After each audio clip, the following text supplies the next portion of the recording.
Okay. Let us start the class for today. Okay, today I'll tell you what I'm going to teach because it is very much important to give you the necessary idea of what is going to be taught to you. So first of all, I'm going to teach about if it is visible clearly. Okay, that's fine. Anyway, so first of all, I'm going to teach about today. The whole class is all about classification of classification because classification is because this term defines everything, because from this term we are going to go into each and every part of the classification of DC machines, because DC machines classification is very much important in terms of maybe in point of view of your examination, or if you want to get the subject, it is very much important to know the classification. So classification of DC machines. DC machines. So classification of DC machines is the first topic that I'm going to deal with, and then I'm going to cover uh, motoring. I mean DC motoring. So how motor works, and let us go with some constructional features also. Motor. Let us say motor construction. And the next thing that I'm going to deal with is the derivation for EMF generated in the, because it is very much important to know the constructional features of both motor and generator, because constructionally, if I have to give you some idea, generator and motor in DC both are constructionally same. So there is no difference between these two, that is generator and motor, in terms of construction. That is, construction wise, number of poles may be equal, the kind of motor that we use may be different, maybe nowhere difference with the generator. So let us start with the classification of DC machines. Okay, I'm not telling whether it is a generator or motor, but I'm telling it is a DC machine. Okay, so always keep in your mind that it is going to be classified in terms of DC machine only. Okay, and yesterday I have told you how it is classified. So let us start with classification of a DC machine. Okay, the first topic that I'm going to deal today is classification of DC machine. Classification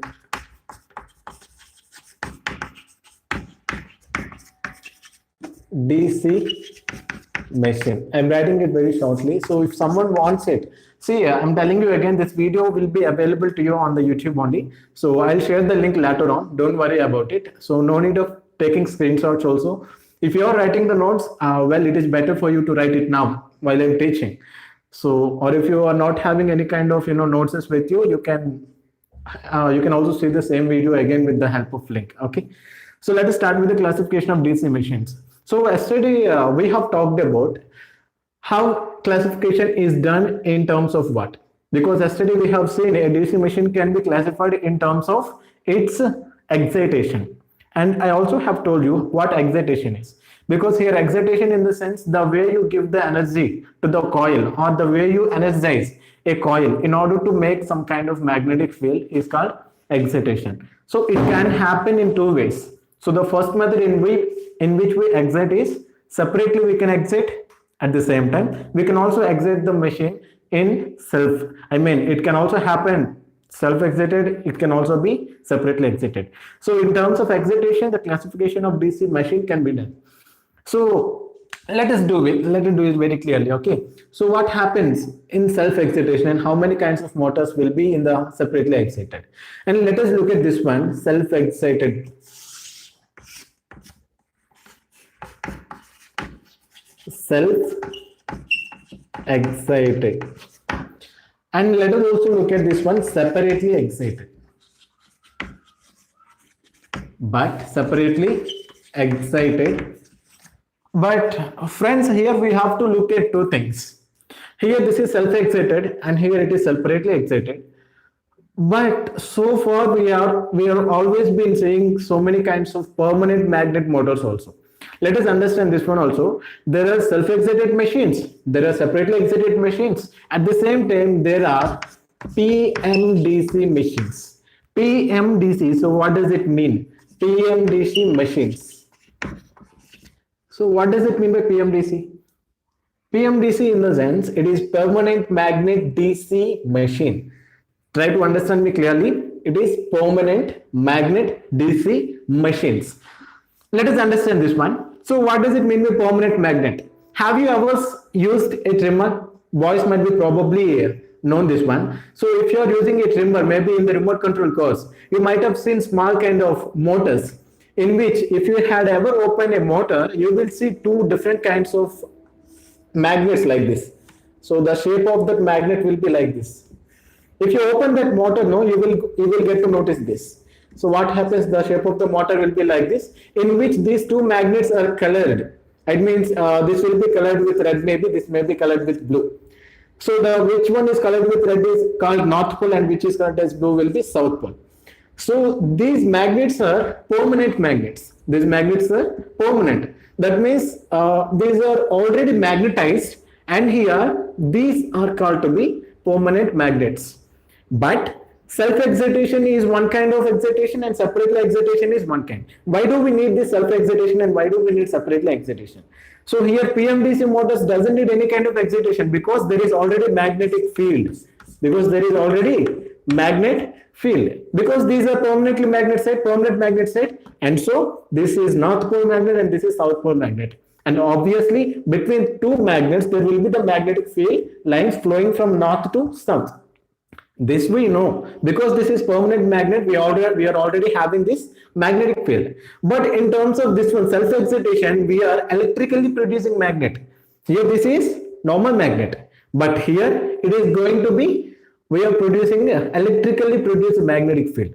So producing it electrically will involve two methods. That is what we call as self-excitation and separately excited. Okay, so for producing magnetic field electrically, we are having two methods, that is self-excited and separately excited. Let us understand how this self-excitation happens, and let us understand this how separately excitation also will happen. Separately excitation in the sense, I want you to understand here. Separately excited. Let us talk about separately excited. Separated. So if it is separately excited, what happens means we have to take some external source electrically to produce a magnetic field. So in separately excited systems, we have to make use of the external power source. So here my external power source could be a battery. It could be maybe some kind of other DC machines. Maybe it could be a generator, DC generator.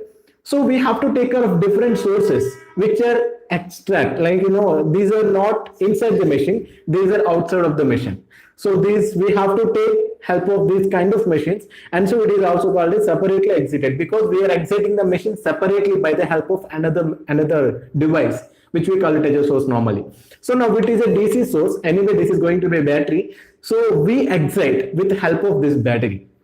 Understanding? So excitation helps because in order for a motor to rotate, we need magnetic field. We need magnetic field. So for a motor to rotate, we need magnetic field. In permanent DC motors, the magnetic field will always be there. But in case of excitation, the magnetic field will be produced artificially by using the batteries or maybe by itself only. So if it is making magnetic field only by itself, it becomes self-excitation. But here we are exciting it separately by using some kind of other external agents. So here the battery is external. It is not going to be internal. It is completely an external device which we use for producing the magnetic field. Okay. And then let us understand this very clearly. So in separately excitation, so what kind of sources do we use? So we can make use of a battery, or else we can make use of a DC generator. So what happens? How can it happen?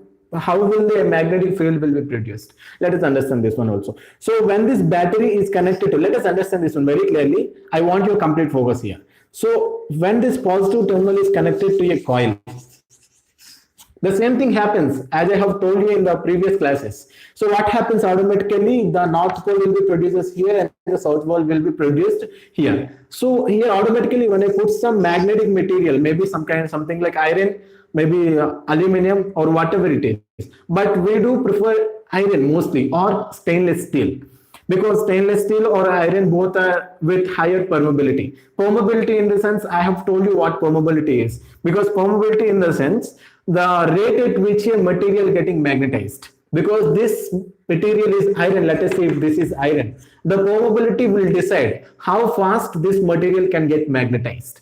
because depending upon the permeability, the material will get magnetized. Okay, so the speed of getting magnetized will entirely depend upon the permeability, that is mu. Okay, let us don't go into mu concept, but it is very much important to understand the nature of the material.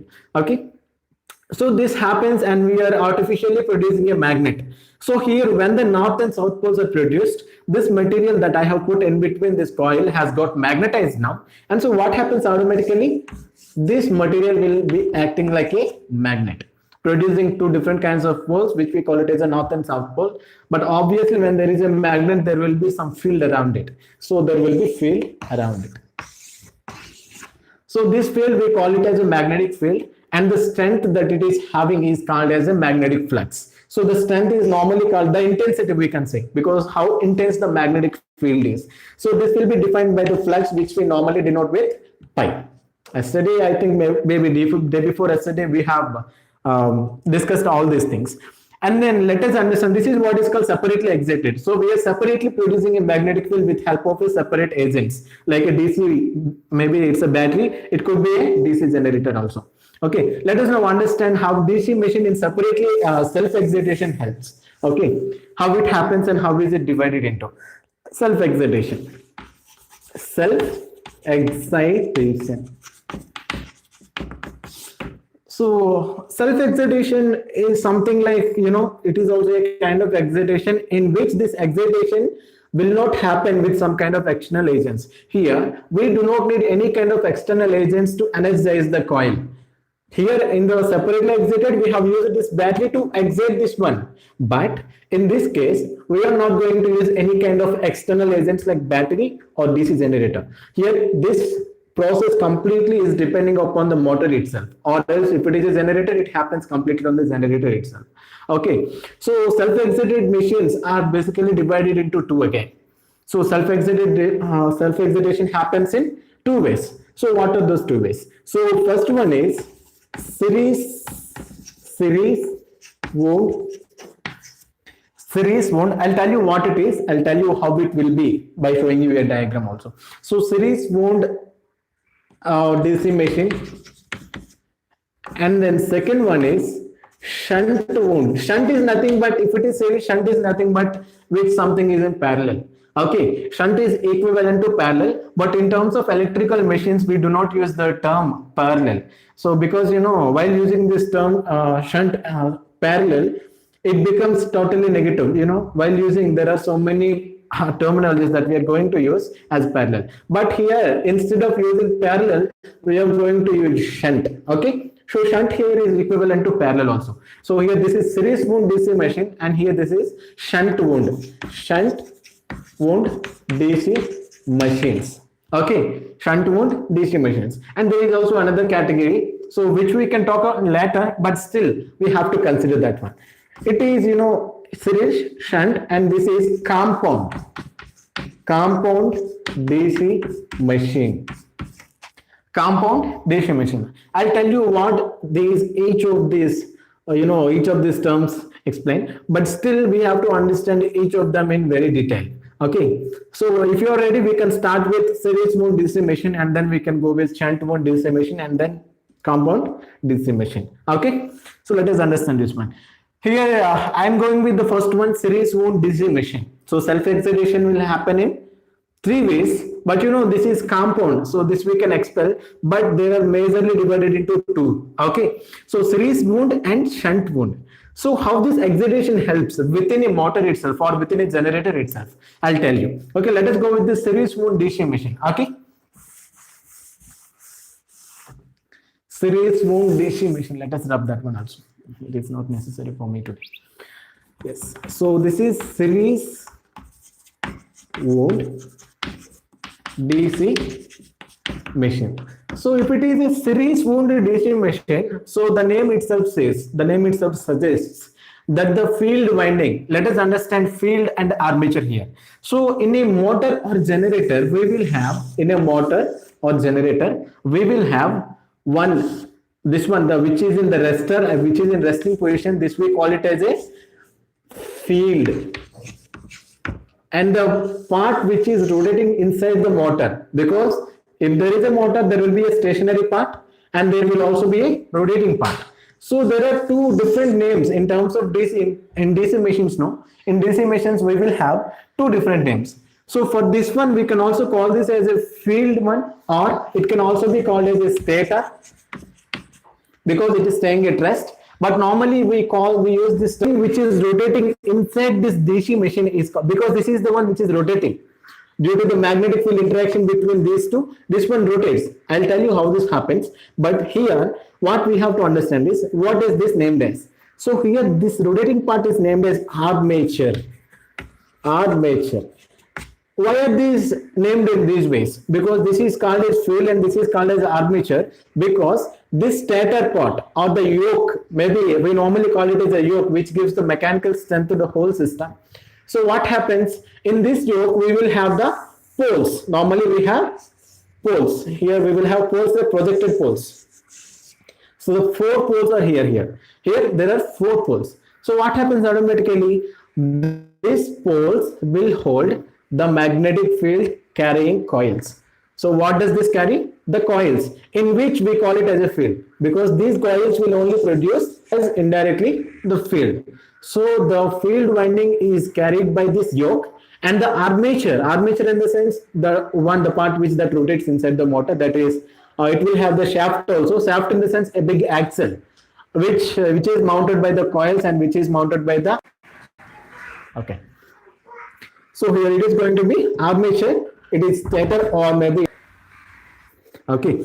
And let us now go with the normal representation. Let us draw the circuit diagram of this series wound DC machine. Okay. So let us draw the series wound DC machine circuit diagram here.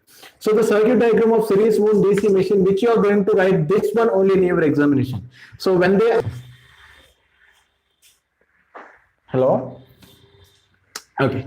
Anyway, let us continue. I have a disturbance with the phone. Okay. Now let us grab the diagram of series wound DC machine. Okay. So the diagram of the series wound here, I'll let you give some clarification. Series wound, it means the field will be in the series with the armature. Understand it very clearly. The field. See, I'll draw the diagram here. Okay. Maybe here this entire thing is called field. This is field. Okay, this is field winding. This field winding will be in series with the armature winding. Understand this one? This is armature and I call this as a motor or generator, whatever it is. So this is going to be like this. Let us understand, this is going to be, maybe if it is a generator, you have to represent this generator with Z, or if it is a motor, you have to represent this with capital M or small m if you want. But most probably while doing some laboratory work, you will mostly represent motor with M. So if it is a generator, you can simply represent with Z. Okay. So what happens? It is G, and what happens? This will contain this armature winding. This will contain this armature winding. And this armature winding is in series with, so maybe let us draw this armature winding also. Let us say this armature winding is like this. There will be 2 terminals for this armature winding also. So the starting terminal of the armature winding could be like this one, or the ending point of the armature winding is this one. So this ending will be connected to starting of this field winding. So this ending of this field winding is again another terminal. So these 2 terminals are used to, if we are using this as a motor, these 2 terminals are supplied with the electrical energy. If these 2 are used as a generator, from these 2 points we have to take the supply. If it is a motor, we have to give the supply. If it is a generator, we have to take the supply. So what happens here? This armature winding is in series with this field winding. Understand? This armature winding is in series with this field winding. So what happens automatically? The EMF that is produced in this armature is given to this one. So what happens automatically here? We do not need any kind of battery. Here what happens is, here this EMF that is produced in this armature is given to this one, so that it won't require any other kinds of DC machines, or maybe this is generator for excitation. So here the excitation happens only because of this armature. So here we do not need any kind of other external agents. Understanding? So that is why this is called as self-excited. Self-excitation in the sense here the excitation happens within the motor itself. I mean, if the back EMF is producing, maybe some EMF is producing here, if we are using it as a generator, the EMF that is produced in this armature will be given to this field, which is connected in series. And so this is called a series wound DC machine. Okay. And then what happens? This terminal and this terminal will be connected to the terminal. Maybe if it is a generator, we have to take supply. If it is a motor, we have to give supply. Okay. So this is in series with, so this is called as field. Okay, this is field winding. Here automatically we will have armature winding. So this armature winding is in series with the field winding. Okay, this is very clear.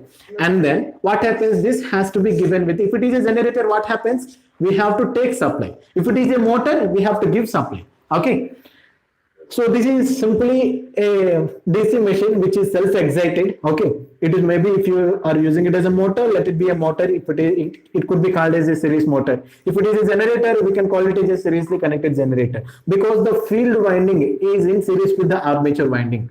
Armature in the sense which that rotates inside the machine. Okay, armature in the sense which that rotates inside the machine. So this armature winding, there will be some winding in the armature, right? So this winding will be in series with the field winding. So the EMF that is produced inside this armature will be given to energize this field winding. So everything is happening within the machine. We are not needing any kind of, we are not using any kind of DC battery for the excitation here. So everything happens within itself. Within itself only everything is happening. So like that, we can come to a conclusion that this is a self-excited machine. Okay. And then let us see another one, that is shunt wound. Okay. Shunt wound DC machines. Shunt wound. See, these are very simple actually. I don't need to explain for this much of time. You must have to understand. Shunt wound in the sense I have already told you. So instead of using parallel, we are using the shunt here. Okay, so instead of using parallel, we are using shunt here. So you might have got some idea like how it is connected, because I have told you how series works, because in the same way it also works, but the thing that changes is the configuration of the connection. I mean here, the same machine which will be having maybe n number of poles, maybe here I'm using only 4 poles, the winding will be here, the armature winding will be here. So the armature winding will be having 2 terminals, maybe the starting terminal has gone, winding is done, and then the extreme end comes out as a ending terminal. So these two are, this is starting end and this is negative end, I mean the ending end. So this field winding, let us also start here. Field winding is starting from here. So the pole is here, then field winding is done, the winding is done, and the winding is done. And let us say this terminal has come for this side. So armature winding is done separately and the field winding is also done separately. Now these two are connected at one place and these two are connected at another place. So the two starting ends, so the starting ends of the armature and the starting end of the field are connected at one joint, and these two are connected at one point. So what happens automatically, now we have got some idea how it is connected. So what happens, let us say this is shunt, that is field winding. So I will call this as a shunt winding also. Okay, so this shunt is connected like this, because the terminals, this may be, let us say we can name this one like positive one and this is negative one. So the positive terminal of this one is connected like this, and the negative terminal is connected to negative terminal of armature also. So let us understand this one. Here maybe if it is used as a generator, I'll call it as Z. So now the two ends are connected.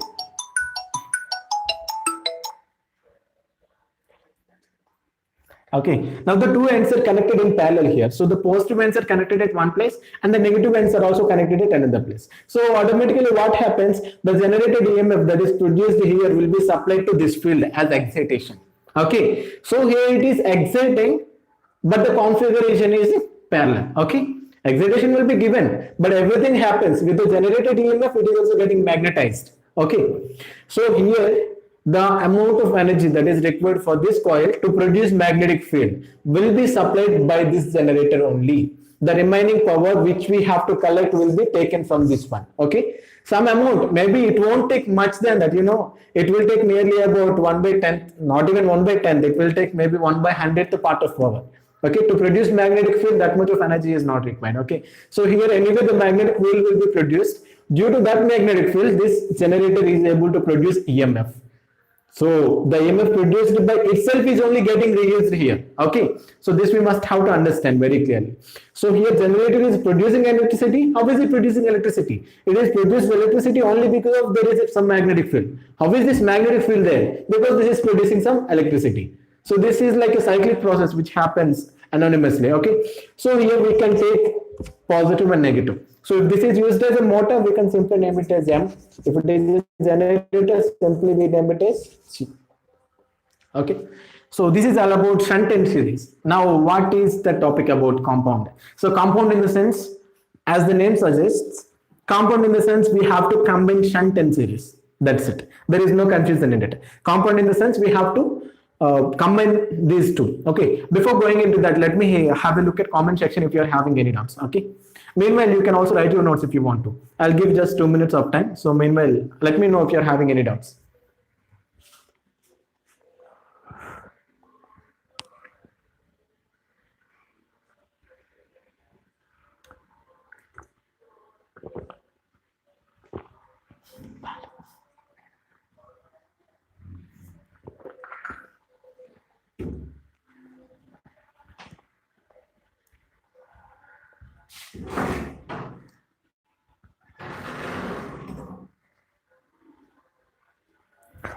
Guys, do anyone having doubts? Let me know in the comment section so that I'll be able to clear that one also.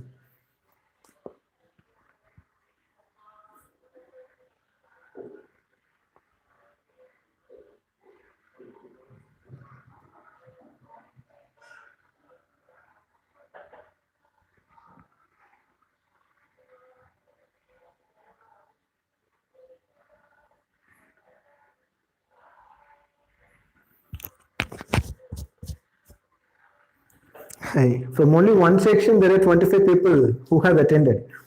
And really, is that not pathetic? See, 25 people are from the same place. See, let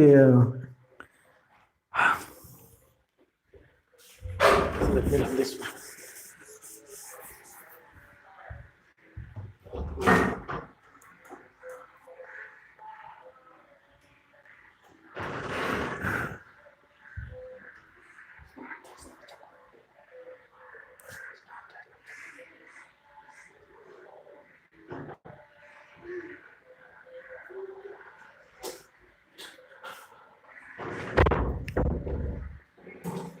Okay, anyway, let us start with compound also. Okay, let us go with compound motors, maybe machines we can say.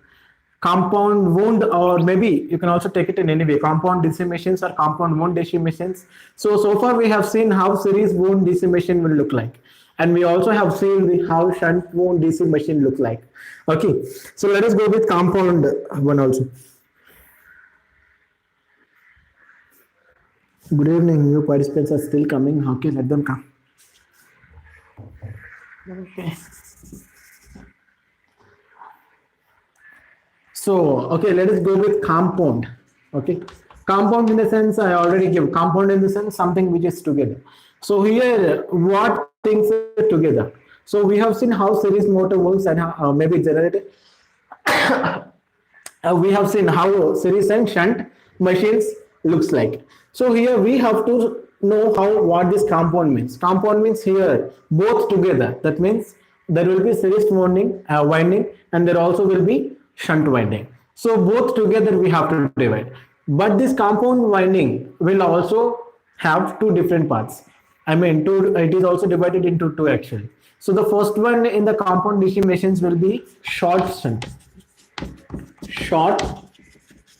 shunt, and then the next one is long shunt. So if this is short, anyway the next one will be the long one. So long shunt. Okay, short shunt and long shunt. I don't want to waste my time drawing these diagrams very elaboratively. I will draw the diagrams here itself. Okay, let us don't waste our time because we are running out of time actually. So here the short shunt, what is it? The short shunt in the sense in which the parallel connection will be connected. Long shunt in the sense there will be the long shunt. I'll show you in the diagrams here. Okay, look at the board very clearly.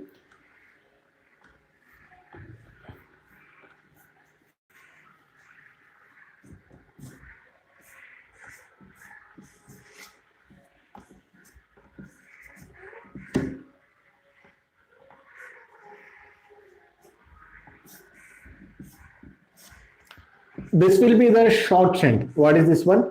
Short shunt. This is short shunted, and this one, the another one is going to be like this, in which this series winding will come in between. This is like, this is holding both ones. So this shunt is having one series winding as well as the motor itself. Okay, so let us draw this one also. If it is a generator, let us draw this one as generator. So this is nothing but the long shunt, and this is a short shunt. So what happens here? Field winding is there. This is maybe the current that is flowing through this one will be ISH, and the current that is flowing through this one will be ISE. SE in the sense the current that is in series. Okay, understand it very clearly. This is series current because the winding is in series. This is shunt current because the winding is in shunt. Here the current that flows from this one is ISH, and the current that is flowing from this side is nothing but ISC. Because if it is a generator, the current direction will be like this. If it is a motor, the current direction will be like this. If it is a generator, the current direction will be like this, because generator gives out the energy, but the motor takes in the energy. Okay, because you must have to understand this one, because the direction of current is very much important in electrical and electronics engineering. So you must have to be very conscious enough while identifying the currents. You have to identify the signs of it, and the sign will define the direction of the current. Okay, so here, if this is a generator, what happens? It supplies the current. So current won't come towards the generator, it goes away from the generator. So when it is coming towards this junction, the current will get separated. So it is now giving the energy to ISC, or I mean the series winding as well as the shunt winding. So here also the same process happens. If it is a motor, the current direction is different. If it is a generator, the current direction is quite opposite to the motor. But here I generally named it as a generator, so that I am having signs like this. If it is a motor, just quite opposite. That means just to change the direction. Just the direction changes at every instant. Okay. And then let us see the next one, the maybe EMF equation, because that is the next one that is going to be taught. But before going into that, let us draw some equations also, because for each of the here we have classified the machines, but at the same time we have to define some kind of characteristic equations for each of the machines.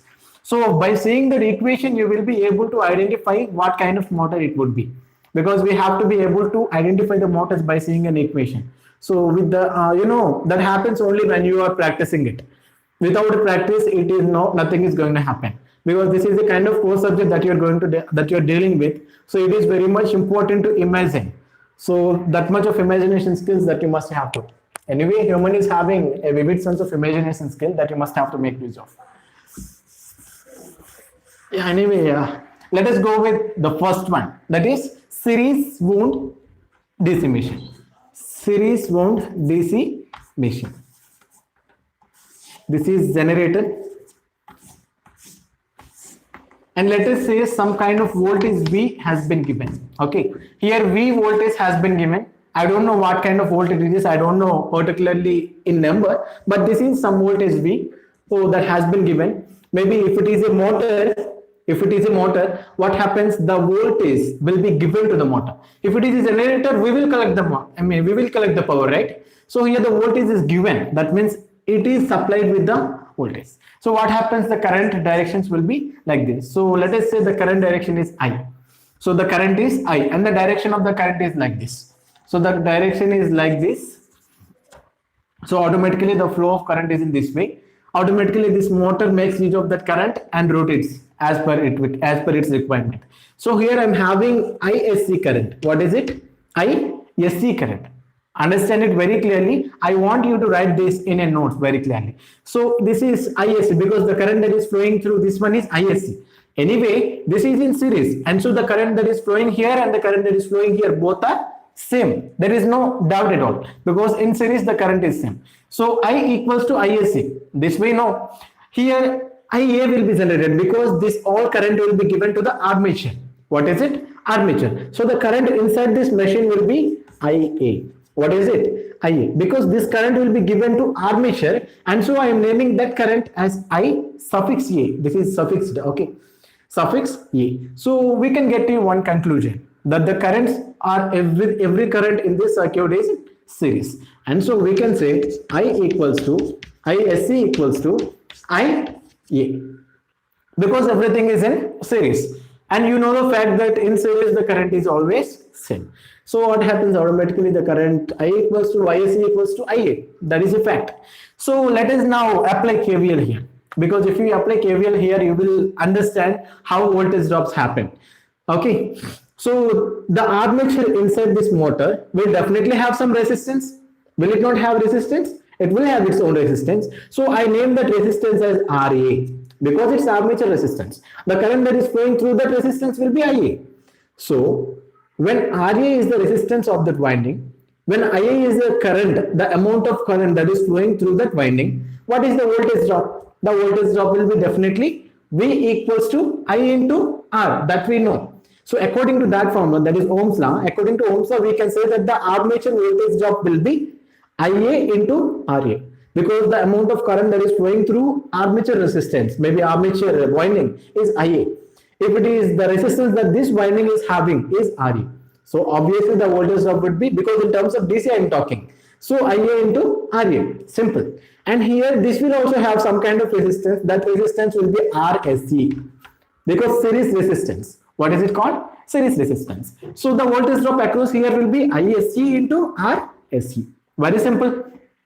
So what you know in KVL, so you might have studied it in any network analysis.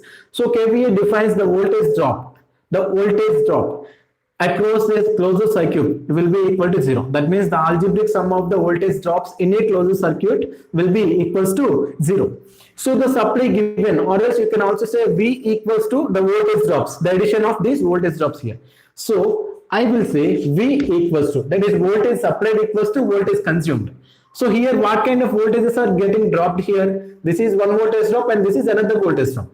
So for this much of voltage given, this much of voltage is being consumed. So total given equals to total consumed. So V equals to ISC into RAC is the voltage drop across here, and IA into RE is voltage drop across here. So I can say ISC into RAC plus, because this is in series with one. This drop is in series with this one. So voltages has to be added. Voltages have to be added here. So plus IA into RE. So that is the entire voltage. So if you want to know the voltage here, you can simply, if you know the values of these, maybe in your examination, in your JNTU examination, you will get the same thing. He will give elements here and he will ask you to find this voltage. So the simply V equals to ISC RSC plus IA into RE. Quite simple, right? So and then what else are we having? So by series we have come to know, we have come to a conclusion. The conclusion is all about the currents are same when it is connected in series, because this is in series. Okay. Let us now understand if this works in a generator, if this works as a generator, because we also have to think that also, right? So what happens if this works as a generator? Everything changes now, because the current direction also will change. Current direction will be reversed. What happens? It will be reversed. So again, the polarities may not change, but the direction of the current change. So now what happens? Here IA is same, RSC, ISC is same, but the direction of current changes. Direction of current changes. Here it is not going to be M, it is going to be G. Okay, it is going to be G. Now it produces some kind of electricity. It produces some kind of voltage, that is generated EMF. So this here there is no change, there is no other change, but simply here we are having only this one. That is the current direction will change. Okay. It is applicable only for the series one, because this is series mode DC machine. Okay. Let us now look at shunt mode DC machine also. Shunt mode DC machine. Is that clear, students? Okay. Anyway, let me continue. Let us look at shunt wound also. Shunt wound in the sense, you know how it would be. The wound, the winding, the field winding will be connected in shunt with the motor or generator in whichever the we use. Okay. Let us see. Look at that one first. Let us see this one. Maybe let us consider this one first one as a motor. So, and then we can look at what happens when it is a generator. So what happens when this is a motor? What happens? Let us assume what happens when the V is supplied, when the voltage V is supplied. Automatically the current starts flowing in this direction. Let us say this current is main current, that is I. Now this current, when it comes to this junction, what happens? It splits. So it splits into this one. This means, so here there is nothing in between this motor and anything. So we can simply say the current that is flowing through this one is, because I'm having armature here, right? I will be having armature. So this armature will carry some current because this is in series. So the current from here to here is same. So here I call the current as armature current. And so the current will be IA. There will be resistance RA. Okay. And what happens to this current? So automatically the current will flow in that direction also. So what about this one? Because this is flowing through this shunt winding. And so this is called as ISH. ISH. And from the nodal analysis, because the current is coming towards the junction, and at this junction the current is getting split up. So after, what happens according to KCL that you have studied it in NEA, according to that theorem, the current coming towards the junction is equals to the currents going out of the junction. Maybe you might have studied it in another way. The algebraic sum of the currents flowing towards the junction will be equal to the algebraic sum of the currents flowing away from the junction. So here I equals to IA plus ISH. So from that one, I equals to IA plus ISH. This is one thing. And then what is the other thing? So the voltage is applied. Voltage is applied. The current direction is in this way. Let us now know the voltage differences also, because by using KVL we will be knowing that also. So by using KVL, what we would know, here V is there, here V is there, but the voltages are same across everything. So what happens? ISH is flowing through this one, IA is flowing through here. Understand it very clearly. ISH is flowing through this line, IA is flowing through this line. V is here. So parallelly the voltages are same. Parallelly the voltages are same. So what happens automatically? The voltages are equal all through these parallel lines. That means the voltage drop across this field winding is equal to the voltage across this armature winding, equal to the voltage that is supplied. Okay. So let us now come to a conclusion, that is V equals to, because parallelly voltages are same. So V equals to the voltage drop across this motor. So obviously IA into RA is the voltage drop across this motor, and so the V is equivalent to IA into RA. So let us understand this one, IA into IA, as simple as that.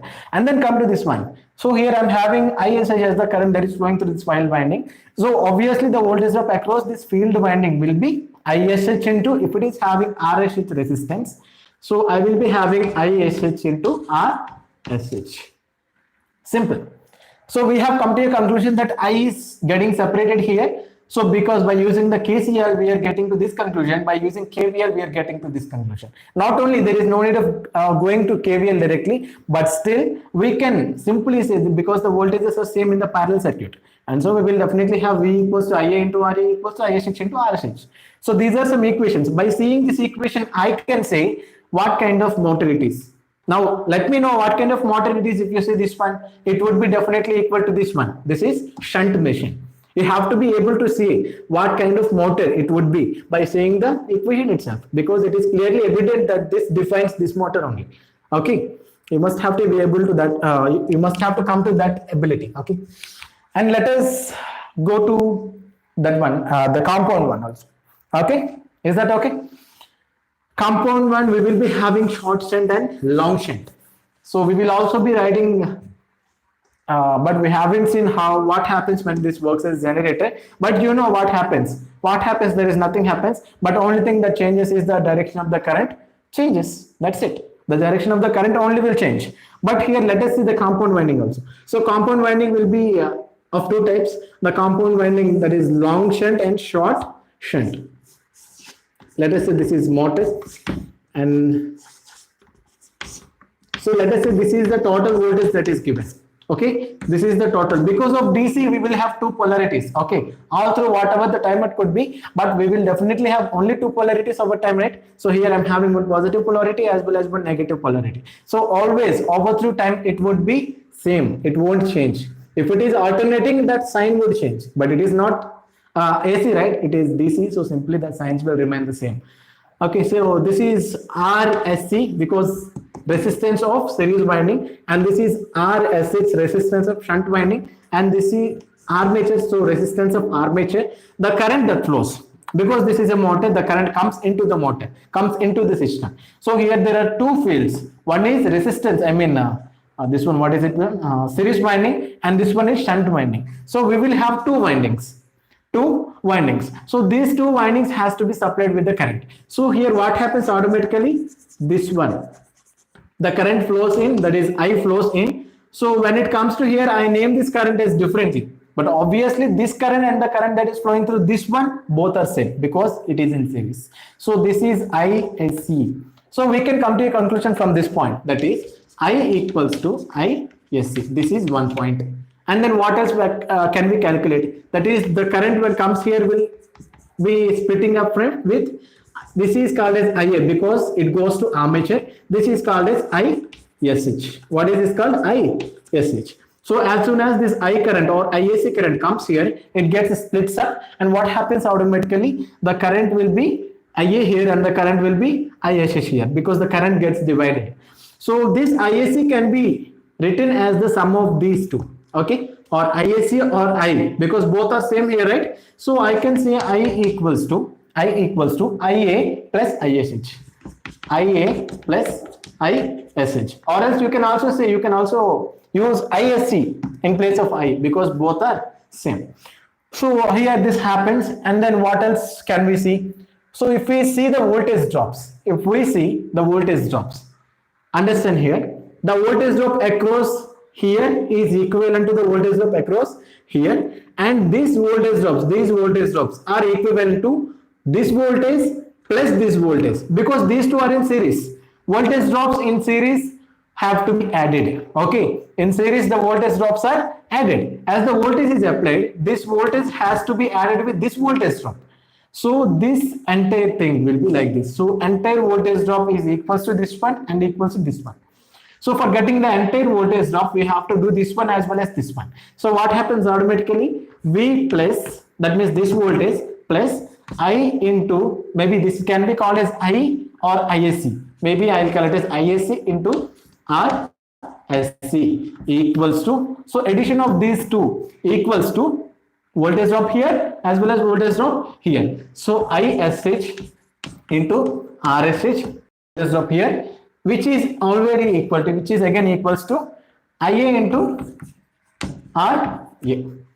IA into RA. So this is what is going to happen. But you know, you must have to remember what happens if this is going to be a generator, because this is important thing. Let us look at that one also. If you are ready with this one, we shall go with what happens if it is a generator. Okay, let me have a look what happens if it is a generator. The equations again change, okay? Every time when this is a motor, the equation will be one kind. Every time when this is a generator, the equation will be of another kind. Okay, I want you to understand this very clearly because this is very much important in terms of DC machines. Not only in DC machines, everywhere it is very important. The sign convention is much important than anything. Again, let us come to this one. So if it is a generator, it becomes G. What happens? The current direction changes like this. Current direction will be moving the upward direction. So obviously what happens? The current will be here like this because the current direction here will be like this. But the nomenclature won't change, okay? The names that we have given to those currents will not change. Here this is ISH only, this is ISC only. Here this is also IA only, okay? There is no change in those kind of nomenclature or parameters. But what that only changes is the direction and the maybe some kind of equations. So because here the KCL changes. See, here this is producing. So here IA is equals to, IA is given and these two are getting split up. So ISH plus ISC. So the armature current is equals to the sum of ISC and ISH because this is ISC. So here the equation has changed completely. So when this is acting as a generator, the equation has got changed. So this is what is the change that we have to notice while dealing with these kind of circuits. Okay, and then let us come back to KVL, maybe some kind of voltage drops. But here there will not be any kind of KVL. The voltage drop is same across anything. So the voltage drop, the KVL that we have shown in the earlier one, that when this acts as a motor, it's same with this one also. Okay, but the only thing that changes is the direction of the current. Because of the change in the direction of the current equation has got changed. when there is a change in current parameter, obviously the equation related with those current parameters will definitely change. Okay, and let us go with long shunt. This is short shunt. So let us see long shunt also. Long shunt. So problems will come. See why I'm explaining insistently, because this is very much important while solving problems. Most probably in your examinations you will be asked problems only regarding this. So what happens if it is a long shunt compound? Maybe he will ask you to find the parameters like RSH, ISH. So these are the parameters that you will be asked. By using the equations that we have seen so far, you can calculate any kind of current or any kind of parameter that you want to. If you are asked to find the voltage drop across the field winding, it is there. If you know the value of RSH and if you know the value of ISH into RSH, simple. But the thing is, you have to calculate ISH and RSH.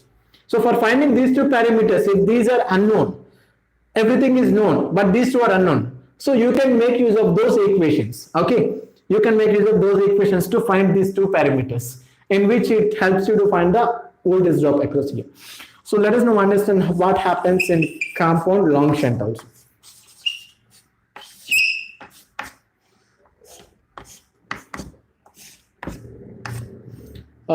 If this is a motor, the voltage will be supplied to the motor. So voltage will be given to the motor. So the current direction will be like this.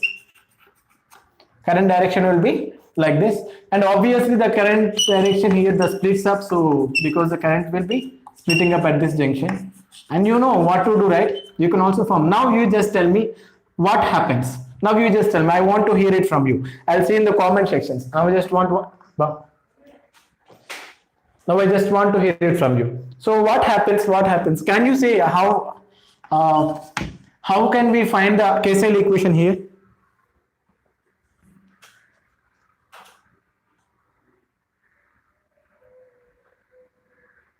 I'm waiting for your response. You're telling okay. So what is the use of telling okay? I don't know what it is. So here I'll tell you again. Okay. So listen. So what happens? This is I normally. So this I can call as normally we should not call it as ISC because the series winding is here. Okay. This is SC. This is series winding because whatever that is connected to armature will become series. Okay. But here series winding is not like that. So here it is quite different. So here I is never be called as ISC because I is getting splitted up. So I is indirectly the sum of, not indirectly, it is directly the sum of ISC and ISH, right? This is ISH. So I equals to I. See, let me tell you this. IA here because the armature, the current that is flowing through armature is IA. So here because these two are in series, ISC is equals to IA. ISC is equals to IA. So no matter how you call this one, so ISC will become IA here. So what happens automatically? What happens automatically? I will be the sum of ISC and ISH. Sum of ISC and ISH. So you can also replace ISC with IA also because ISC is equivalent to IA. So both are same. Okay, both ISC and IA are same. So you can use them interchangeably.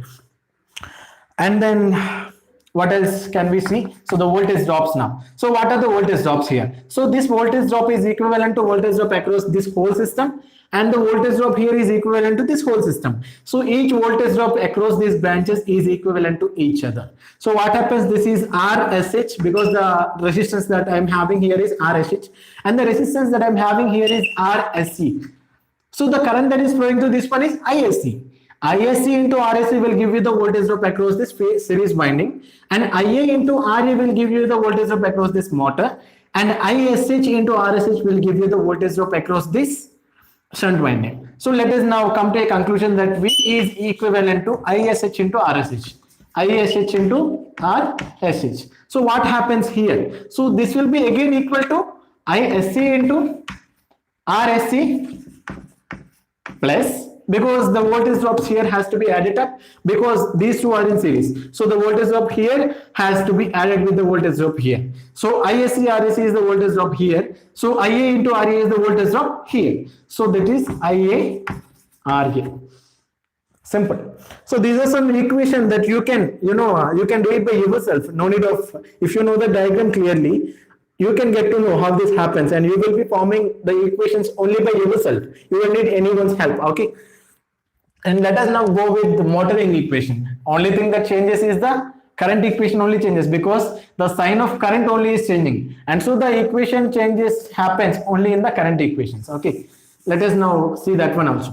So because the correction has to be done here, so the current direction changes. The current direction changes when it is a generator, because it has to supply. It has to supply. So the current direction is like this, and the current direction is like this. Generator is supplying the current now. So what happens automatically? So what happens automatically? So this ISC, see, ISC and IA both are same, I have told you. So ISC or IA both are same, because IA equals to ISC. These two are in series. So IA equals to, or ISC equals to I plus ISC. Because these two are getting splitted up. Only because of by using the KCL we will get another equation. So there the equation is different, here the equation is different. Okay. Understanding? Yeah. Okay. And let us now see, I think so far we have completed many things, and let us now go with the equation. Okay. Because that is another thing that we have. Let us go with the equation of generated EMF. Shall we go deriving the equation of generated EMF in generator?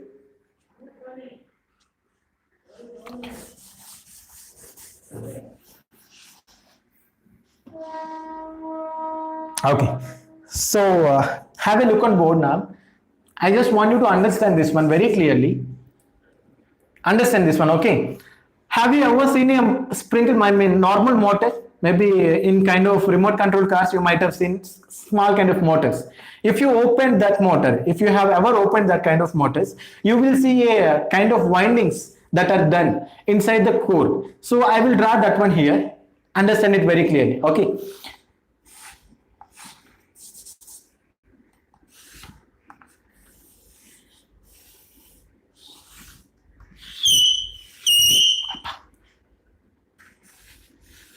Understand this one, okay, clearly. Understand this one. I want you to concentrate more here.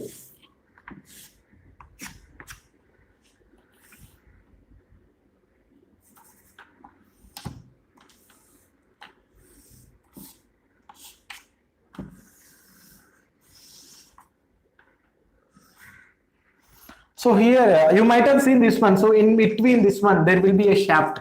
So or else we can also call it as an axle. Okay. If you are having, something like, there will be a mounted shaft like this. If you have ever observed, you will be seeing like this. So this will be stacked. These are laminations. Okay. These are laminations. This is not entirely a body, but this is a laminations. So why are these laminations made? So this whole thing, I call it as a core. What do I call it as? Armature core, because the part that which I am drawing now is a core. Okay, this entire thing is armature core. So this is not a one thing, this is not one solid substance, but this is the laminations. These all things are laminations. So these laminations, the thickness of each of these laminations will range from 0.3 to 0.5 mm. 0.3 to 0.5 mm. So normally this will be like that only. So normally we might have been seeing it in some kind of sprinkler motors, maybe in some kind of remote control motors. So this will be stacked together. So every lamination is stacked together. So normally if I have to say, everything is stacked together. So to form like this, to form a structure like this, why is this done? Why are these laminations used? Why can't we use one single structure? Why these laminations are used? So understand it very clearly. Understand, okay, why only laminations are there? We can also take one single structure, right? We can also shape a structure like this, and we can give some winding towards it. But why is it not happening? And why only these kind of laminations are happening? Why is the necessary to do with this only laminations? So there is a necessity of doing this lamination, and there is a reason also. Let you give some idea. If there is a, understand here, is it visible? So if there is a solid particle like this, if there is a solid particle, maybe it is a conducting material. Okay, so if this material is given with some kind of voltage, let us say this is having 5 volts, maybe whatever the voltage it could be. So this is positive terminal and this is negative terminal. So what happens when you given, this is a solid substance which is a conducting material. So obviously what happens, there will be electrons before giving energy, there will be electrons which move randomly, right? Which moves in a random direction. Their electrons will not have a certain direction because there is no field acting. So when there is no field acting, the electrons will be moving in different directions, random direction. So once the electricity or the electric field is applied, what happens to it? Every electron, when the electric field is applied in this direction, every electron tries to move in opposite direction. So the electrons inside this material will come to one uniform direction. So every electron will come to one direction. So what happens? Obviously, this electron, understand it very clearly, this electron has to, I'll draw only one electron here. This electron which is moving in this direction has to move in opposite direction because this is now having a random motion. Now the electric field is applied. So once the electric field is applied, what happens? This has to rotate like this, right? So this will be flowing in that direction. It will attain a uniform direction. So what happens? This has to rotate like this has to rotate like this, and this has to rotate like this, and finally it will come to one direction, right?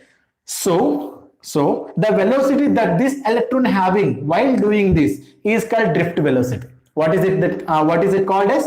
Drift velocity, because it is drifting. You might have seen in a data driving car, I think so. Well, in that one, you will have one kind of level in which you have to take drifts. So this is same like that. So this electron has to drift and has to change its position. So that is the thing that happens here also. So now the direction is here. Once the electric field is applied, now the electron's direction is changing to the opposite direction of the electric field applied. So once this is happening, this electron will leave certain energy. This will leave certain energy, and the energy will be energy will be expelled out in form of heat only. That happens only in form of heat. So what happens? Obviously, there is no only one electron, right? There are many electrons.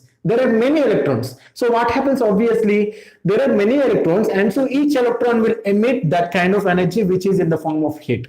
So what happens? This conductor will get heated. Due to that, what happens? This conductor will get melted. So only because of that reason, if this is only one particle, what happens? Everything will be like, everything, there will be innumerous number of electrons. So which produces larger amount of heat. If this is laminated, what happens? Each will have only limited number of electrons. And so it is very easy to drive each electron. Okay. So if this is laminated, this happens. So that is what the reason here we are not using one single material, one single solid substance. So this current, we call it as an eddy current. What do we call it as? Eddy current. So the current that is producing heat. So in order to avoid those kind of eddy currents, we use laminations while doing this, like this kind of structures. Okay. So what happens? We use this kind of laminations to avoid eddy currents. So this is simple. Why do we use laminations in a core? Maybe we use it in AC machines. Everything is laminations only. Everything is laminations. In transformer also, you might have seen in your villages, in your streets, you have never seen it open, but if anyone comes to your village for searching, maybe for repairing transformer, obviously once the transformer is getting damaged, it won't be, it won't be replaced. It has to be replaced. It cannot be corrected. So if you open a transformer, you will be able to see some kind of laminations like this. So the laminations are put only because of avoiding this one, only for avoiding this kind of eddy currents. So eddy currents and metals, you already know. Eddy currents means the kind of current which produces heat. So we have to avoid producing heat. So if heat is getting produced, what happens? The winding. Now what we have to do is we have to wind this one. We have to wind this entire thing with the copper wire. Why only copper? Copper is used because it is having very less resistance. Even the copper is not the only material which is having less resistance. Gold is also there, but gold is very expensive and it is very limited on length. So we do not use gold for winding or doing all these things. Even if it is used in this kind of machines, everyone will steal everything. So that's what the other reason also. It could be that kind of reason also. So what happens here? We use copper. So copper, I'll give you some understanding. I have told you, right? Once I have told you there will be the commutator, right? There will be a commutator. So if you open this one, you will also find a commutator. So this commutator will be here. I'll write here, okay? I'll write here, commutator will be here. Commutator will be like this. So the shaft will come out like this. So this commutator, because I am having 3 different parts, right? So I will be having one winding, and this is connected to one pitch. I mean, this is one thing, this is one segment. So this N terminal will be shouldered to this one. Okay, there will be shouldering in which we do that. But actually, in terms of maybe in mechanical terms, we call it as a it's called welding. But here it is not like that. It is now blazing. We do not call it like a soldering also, but soldering is done in most of the circuit boards. But it is now blazing. Blazing, that is electrical blazing. Electrical blazing in the sense the way you connect one joint with the help of electrical melting is called blazing. Okay, and now you wind for this one also, because this is also acts as one pole. So here this one acts as a magnet. That's why we are using this core. Why at all we are using this one? So to produce magnetic poles. So there we have used one nail, right? So in place of nail, I am using this entire core. That's it. That is what is happening here also. Okay, so here this one is winded and the N terminal is connected here, and this one also is winded, maybe like this, and the N terminal is connected to the center segment, and this one also is winded, and the N terminal is connected to the final segment. So what happens automatically? The N terminals of each of the winding is connected to the commutator. So now when this is rotating, obviously some EMF will be induced in these 3 windings.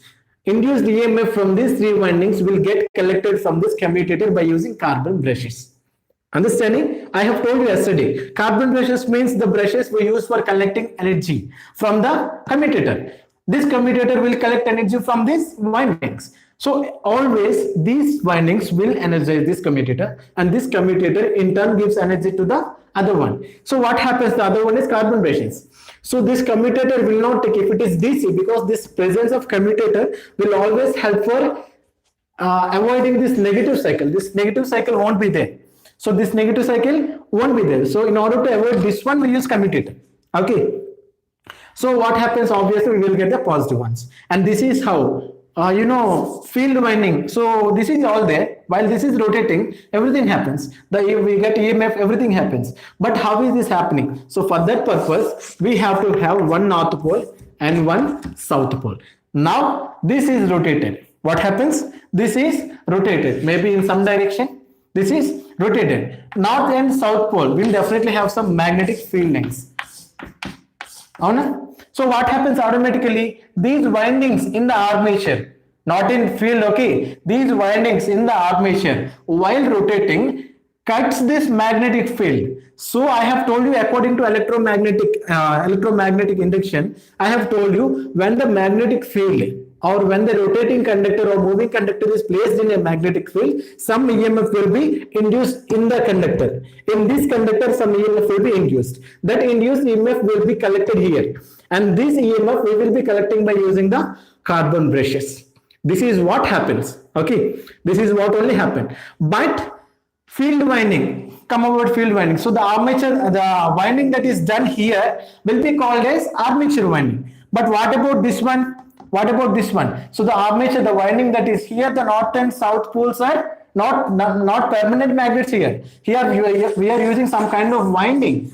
Here using some kind of winding to produce this magnetic field. So for producing field, we are using a magnetic field. So we are using some kind of winding, and that kind of winding is called field winding. The kind of winding that we use in this armature is called armature winding. I hope you got some idea. Okay. And then come here. Okay, let us come here. In this segment, we will have parallel paths. See here, this is one parallel path, and this is another parallel path, and this is another parallel path. So number of parallel paths are we having in this motor? Totally, I am having 3 parallel paths. How many? 3 parallel paths. That is one parallel path, second parallel path, and that side one, imaginary one, that is third parallel path. So here I am having 3 parallel paths. In these 3 parallel paths, there are number of conductors. I'll come to that now. So let us now go with the EMF equation so that you will understand it more detailedly. Let us now understand EMF equation. Okay, so now understand this one. Here I'm having a pole. Let us say I'm having only two poles. This is south and this is south. This is north. So here this is excited. This is one material, magnetic material, and this is also now excited by using some battery. Now this is a magnet which will form a magnetic field. So now this is forming a magnetic field. Yes, three, not parts. It is not parts. Don't mistake it as parts. It is paths, parallel paths. Parallel paths. Okay, it is parallel paths. It is not parts. Okay, it is parallel paths. P-A-T-H. Okay, so that is parallel path. Okay, now let us come here. So what happens here? What happens? I'll draw here.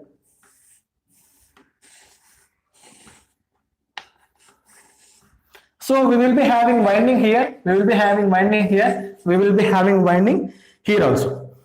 Right? We will be having windings here. So what happens now? So when this is rotating in some direction, when this is rotating in certain direction, let us understand the equation of EMF. Okay.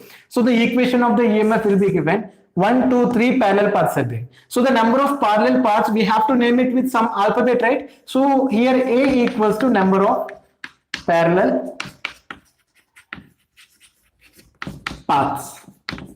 What is it? Number of parallel paths is equals to A. Yes, not it is parts, it is not parts, it is paths. Okay. So here A equals to number of paths, and we are having conductors, right? We are having conductors. So for this one, understand it very clearly. In this one, we are having number of conductors. So Z equals to number of conductors.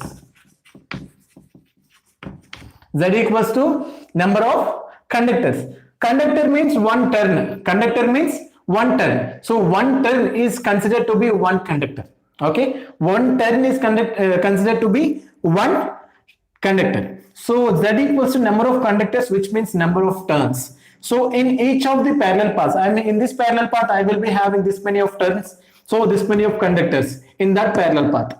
This many of turns in this kind of parallel path. This many of turns in that parallel path. So entirely we are having three parallel paths, and so we will have different conductors for these three. Not different, all are same. Okay. So Z equals to number of conductors. P equals to number of poles. Number of poles. P equals to number of poles. Here I am having two poles. What are these called as? Two poles. So P equals to number of poles. And then what is the thing that is left here?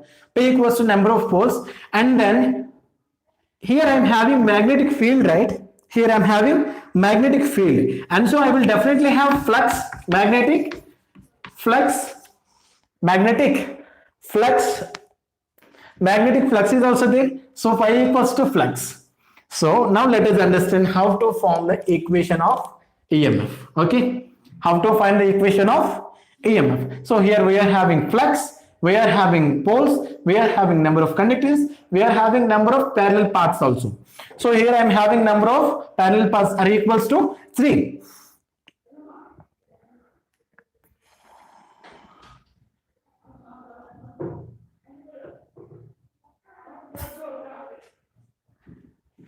So okay. Anyway, let us go with this one also. Let us find the equation. Okay. And you know what A, what Z, and what P and what pi means. So A means number of parallel paths, Z means number of conductors, P means number of poles, pi means the flux. Okay, the flux. Flux means the magnetic field intensity or the density of magnetic field. And now let us understand how it happens. So see, E equals to maybe EG I could say, because EG in the sense generated EMF. EG in the sense generated EMF, because if it is generated, it generates EMF, and so the generated EMF has to be calculated now. So the generated EMF, how can we calculate? Anyway, this is rotating with some speed, right? This will be rotating with some speed. I call that speed as N. N equals to speed. So how will the speed of rotation happens? So the speed happens with RPM. What is it? RPM. RPM is nothing but rotations per minute, and the number of rotations per minute. For example, this is rotating for 30 times per minute, and so the speed of this is called as N equals to 30 RPM. RPM is nothing but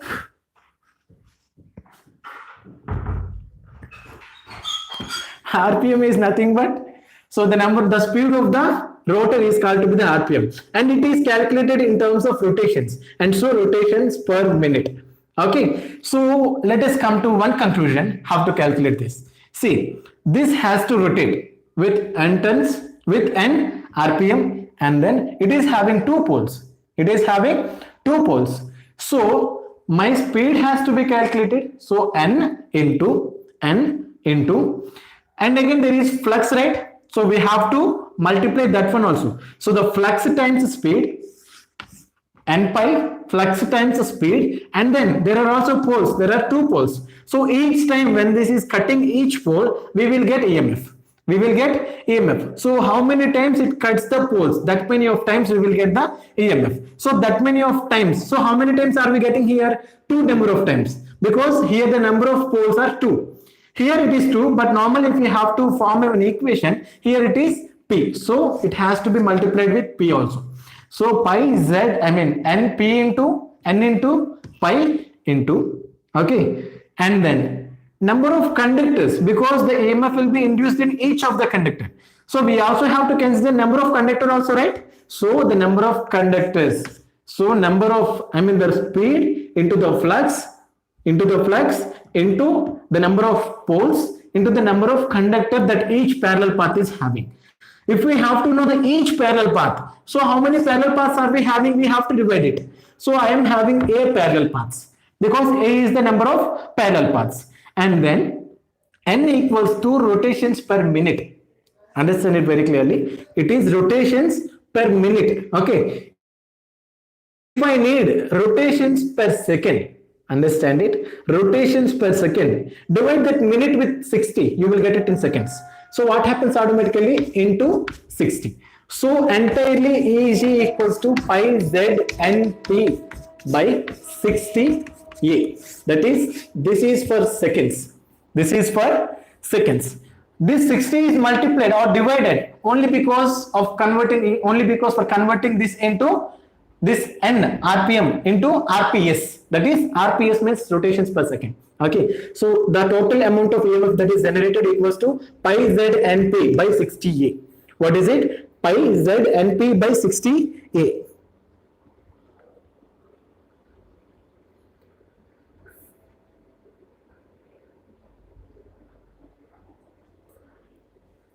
Understood? Okay, I think we are running out of time actually. It is now about to 7 now.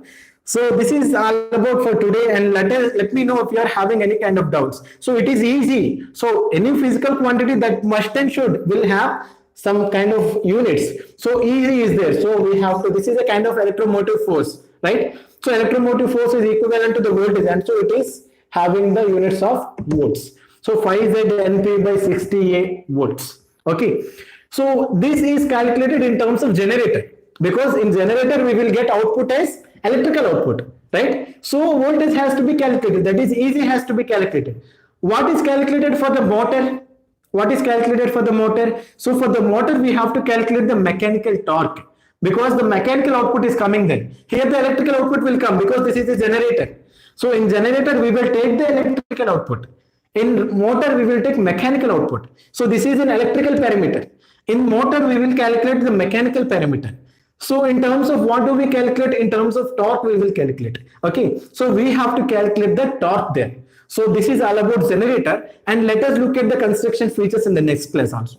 Okay, in the next class I am going to teach about the construction features of generator as well as the motor. This is a basic thing, because this is a basic EMF equation that is generated. So by this we have completed a single line in your DC machines. Okay, and we also will be going to cover the losses, because every power, because the entire power we are not going to use. There will be some losses also, there will be some mechanical losses, there will be some friction losses. So we are also going to calculate those also. Okay, for now it is the class for today. Okay, so in the next class we are going to talk about everything. So here the electrical parameter, that is output AC, is calculated, and in the next class we are going to calculate the mechanical torque that is produced by the motor, because in the motor we have to calculate the mechanical output. For this one we have to calculate electrical output, because a generator will always give you the energy in electrical parameter, so motor will give you the energy in form of mechanical parameters. Okay, so today this is all the class for today, and tomorrow we will be meeting. Okay, see you again, bye.